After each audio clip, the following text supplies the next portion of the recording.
Joining us from the Pacific Northwest, the band, the legend, the real thing, Limberlost. How you doing?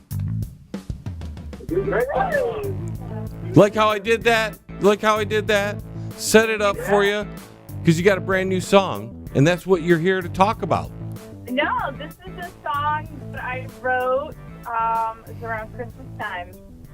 I sat down and was kind of thinking about some of the things, I've been through in my life and relationships and stuff, and how I, at one point, thought that I had to change who I was to get someone to love me. And I grew up and I learned that that was not the thing to do. So this is that song about realizing that about myself, and also realizing that I need to be aware of that the other person in the relationship deserves that same kind of treatment as well. So it's really cool perspective. Now, did the lyrics come first, or did you kind of put it all together at like some jam session?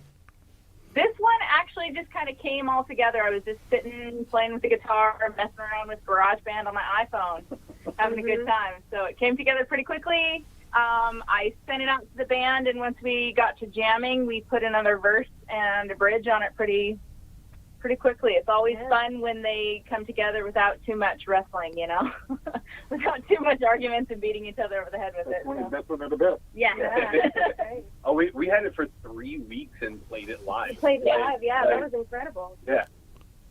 Usually we have a song From for a month. Right? usually deep into Jeff before everybody hears it. Yeah. There were 3 times like, it's pretty good.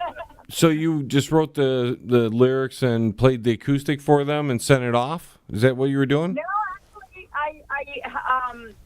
I play some electric guitar and stuff, so I... Oh, you can rock too now. Oh, geez, she can sing and she can rock on guitar. I'm so excited and proud because I sent it off to Ricky, and I'm like, you can totally fix those guitar lines and make them something different. But he actually ended up keeping a lot of what I did, so that was kind of neat. How long were you in the studio with the song? Well, that's interesting. Well, cumulatively. It was an interesting process. So we had started recording before all of the shelter-at-home orders were issued. Oh, Yeah. yeah. So we had gotten to the point where the last thing we needed was vocals. So the team kind of muscled it out and got a computer and some recording gear over to my house, and we shoved some clothes out of the way in my closet. Yep. And Story. Dave and I got together on FaceTime, and he walked me through setting it up, and we recorded the vocal tracks at my house and sent those over and kind of pieced it together. And so we've got some great memories of kind of working the situation as it is to get this one done. But we did it. Yeah. In the It end. came in a little separately. Yeah. Every time for this one, which is different. Yeah, well, it was, what was funny about it was kind of, started, we kind of built it from the ground up, rhythm section, so on and so forth. And then, and then we had another project that kind of came in right that we knew was coming, but we wanted to see how far we could get with this, and then we put it on hold. And we had another producer we work with, and he came in and we did this other project in the midst of it. And then we kind of got around the other side of it and said, okay, now it's time to finish this one. And all of a sudden, here comes the flu, or excuse me, the COVID, and everything shuts down, and people, So then, like Crystal said, we just kind of, muscled through it. Tony flew his part in. Crystal got hers done. Brittany, I think we were the last 2 in to do the background. Yeah, we were the last one. And then handed it off to Dave, and you've got it in your hot little hands. I do, and we're going to hear it in a little bit.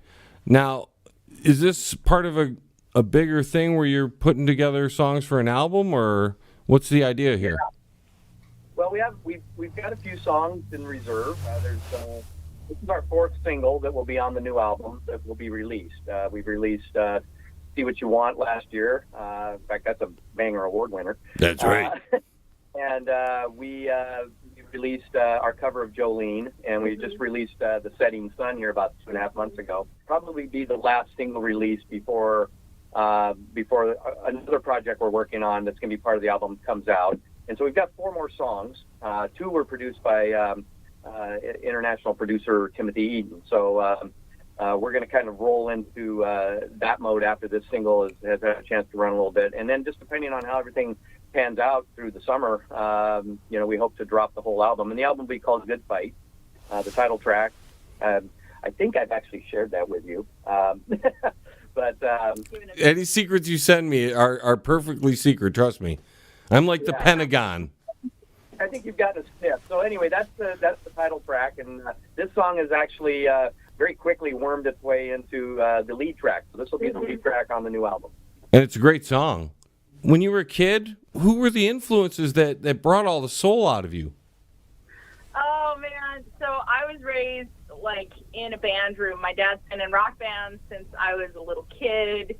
We always had music around the house. I was raised on, like, an odd mix of Neil Diamond and ZZ Top and Bon Jovi. That's a nice mix. Yeah, and there's actually a singer named Crystal Lewis who was pretty influential in my younger years. She was a Christian artist who came out and had a lot of soul. And she kind of gave me permission, I felt, to really dig into the way I sang. And so it's just been a part of who I am. And yeah. I mean, I heard a little Motown soul in there. Just a little bit. Like, I was like, wow, that reminds me of home. I got to give a little props here on some of that Motown feel because good old Brittany showed up with a bag of background vocals. Oh, yeah. Whole bag of tracks. That we hadn't actually done live yet. Oh, well, that tends to be the case because Yeah. I can't sing 5 And her and I are sitting in here. We had some ideas of what we want to do. And actually, her and I talked a little bit about some of the oohs and ahs things, but she rolled in with a few other little ideas and just nailed it to the wall. Yeah. It must. It's just got.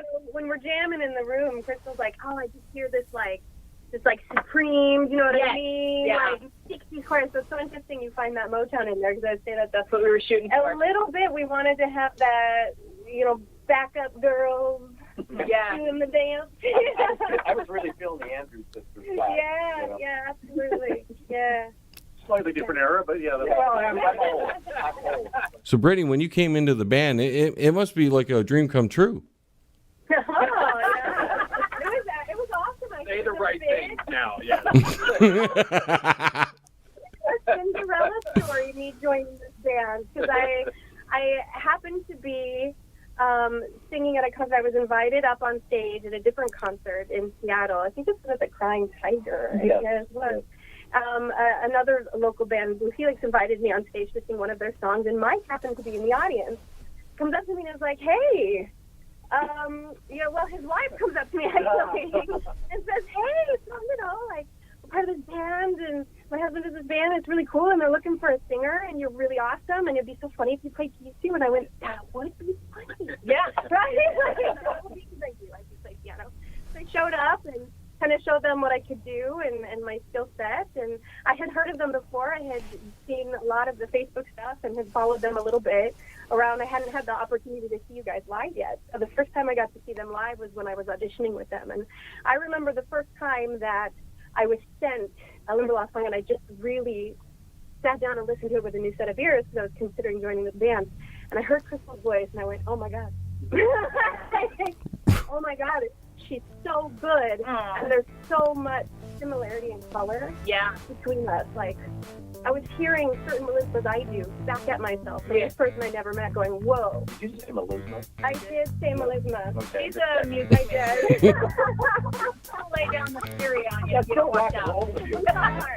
Real? You can always go for real.